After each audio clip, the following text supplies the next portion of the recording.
Hey, I'm Kyle, your expert at uBreakiFix. Today, we're gonna talk about PS5 HDMI issues.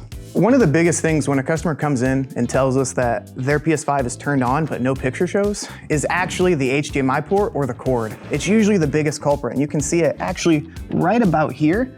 One of the biggest things that happens is there's either some bent pins or some misalignment, and it's causing some shorts on the TV that's not allowing it to display the picture. Now, we have seen some situations where customers have come in and it was actually never their PS5 HDMI port at all. Instead, it was actually the TV side of things. So similar to game consoles, TVs also need their software up to date and their firmware up to date. Sometimes if it's a little bit older, these newer game consoles won't exactly show right, and that ends up being the issue too. One safe step that I always recommend customers try before ever bringing it to the store is actually swapping out the HDMI cord that connects to the TV. With these things, there's always one of three problems. It's either gonna be the console itself, the cord, or the TV.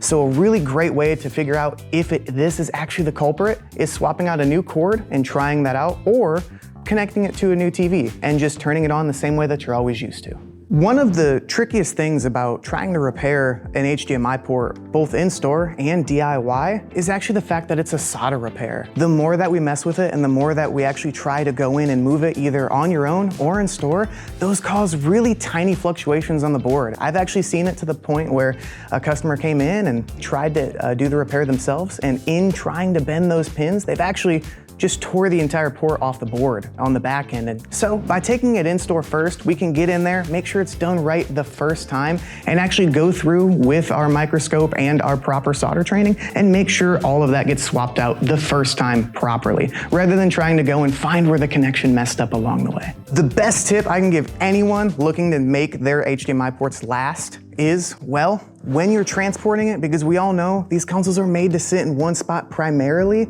is take the cord out of the ports before you put it in a bag. The biggest culprit of actual damaged HDMI ports is forceful pulling of the cord or transporting the console itself while it's still plugged in. It causes a lot of rattling and shaking and bending of the delicate components that are inside of the port themselves. Visit uBreakiFix.com or your local uBreakiFix by Asurion store for diagnostics, repair, and more. And don't forget to like and subscribe for more tips about your favorite devices.